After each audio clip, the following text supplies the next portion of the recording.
Hi friends, எல்லாருக்கும் வணக்கம். இப்போ ராக்கியோட பார்ட் 6 கதைக்கு போயிடுவோமா?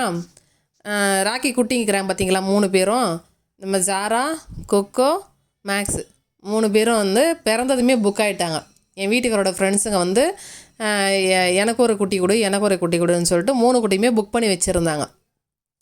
ஒரு 2.5 மாதம் போட்டோம், நல்லா பால் குடிக்கிட்டோம், கொஞ்சம் கண்ணை திறந்து நடக்க ஆரம்பிட்டோம். அப்போ வந்து எடுத்துகிட்டு போங்க அப்படின்னு சொல்லி வச்சுருந்தோம். எல்லாருமே அப்படி தான் கொடுப்பாங்க.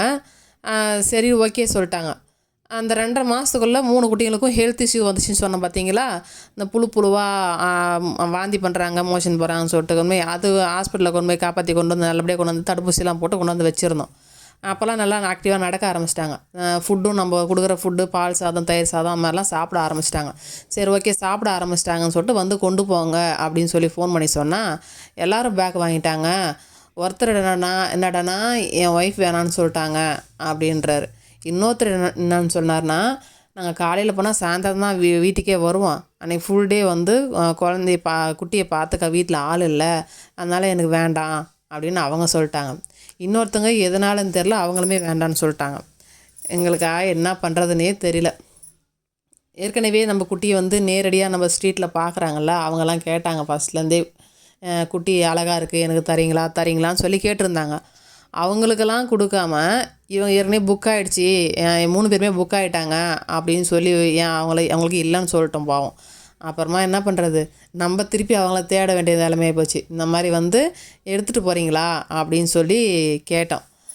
முதல்ல வந்து எங்கள் தெருவில் வந்து குப்பை வண்டி அண்ணா ஒருத்தர் வருவார், அவர் கேட்டார். அவன்கிட்ட மேக்ஸை கொடுத்து விட்டோம். 2வது ஒரு ஐடி ஃபீல்டில் வேலை செய்கிற பையன், அவனும் எனக்கு ஒரு குட்டி கொடுங்கன்னு சொல்லி கேட்டான்.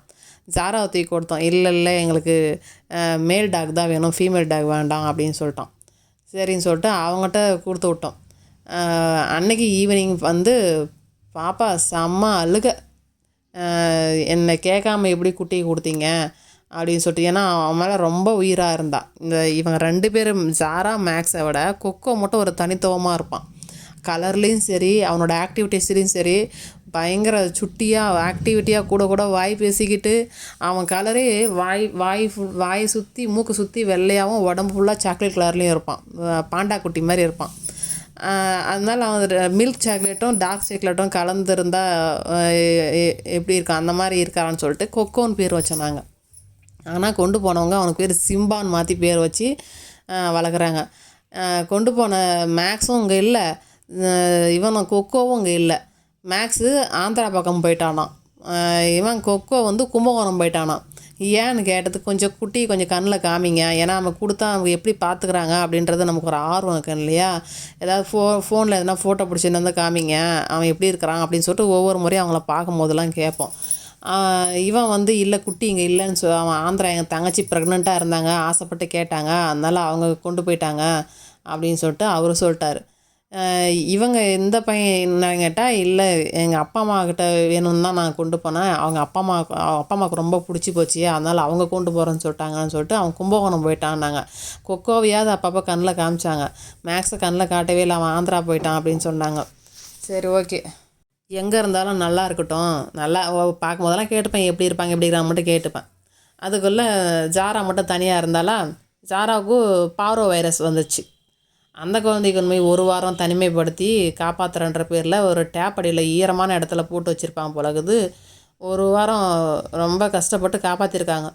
காப்பாற்றுனா ஸ்கின் அலர்ஜி வந்துச்சு குழந்தைக்கு, உடம்பு ஃபுல்லாக முடி கொட்டி சொட்டையாக ஒரு மாதிரி நோஞ்சா மாதிரி ஆயிடுச்சு. ஆனால் அது டாக்டர், என்ன சார் இந்த மாதிரி பண்ணி வச்சுருக்கீங்களே, குழந்தைக்கு இவ்வளோ ஸ்கின் அலர்ஜி வந்ததுக்கு வேறு என்னங்க பண்ணுறது, மற்ற பப்பீஸ் கூட சேர்த்து வச்சா அதுங்களுக்கும் ஸ்ப்ரெட் ஆகிடும், அது பயந்துக்கிட்டு தான் தனிமைப்படுத்தி வச்சான், அதுக்கு ஒரு சுத்தமான இடத்துல வச்சுருக்கலாம்ல, இப்படி இந்த மாதிரி பண்ணிட்டீங்களே அப்படின்னு கேட்டதுக்கு அவளை காப்பாற்றதே பெரிய விஷயங்க, அதை நினச்சி சந்தோஷப்படுங்க அப்படின்னாங்க.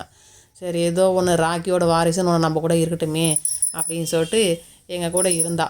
அப்புறம் ஊரில் வந்து என் தங்கச்சிட்ட கேட்டேன், இந்த மாதிரி வேணுமாடா, கொண்டு வந்து விடுவாடா அப்படின்னு சொல்லி கேட்டேன். ஏன்னா எதனா சொல்லுவாங்க, ஹவுஸ் ஓனர் எதனா சொல்லுவாங்கன்னு சொல்லிட்டு கொண்டு போய் ஊரில் விட்டுறலாம் அப்படின்னு என் தங்கச்சிகிட்ட கேட்டேன். என் தங்கச்சியும் சரி கொண்டு வாங்க பார்த்துக்கிறேன் அப்படின்னா.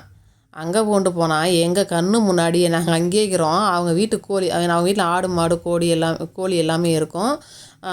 மாந்தோப்பு தென்னந்தோப்பு கொஞ்சம் ஒரு சுற்றிரும் நிலத்துக்கு நடுவில் அவங்க வீடு, கிராமம். அங்கே போய் என்ன பண்ண ஆரம்பிச்சிட்டா, கோழிங்களை துரத்த ஆரம்பிச்சிட்டா. கொஞ்ச நேரம் அந்த கோழிக்கு ஓய்வு விடாமல் துரத்திட்டே இருந்தா. எங்கள் தங்கச்சி வீட்டுக்காரர் பயந்துட்டார். ஐயையோ இங்கே செட் ஆகாது இவளை வச்சுக்கிட்டு அப்படின்னு சொன்னார். ஓகே ஃப்ரெண்ட்ஸ், மீதி கதையை நாளைக்கு பார்ப்போம்.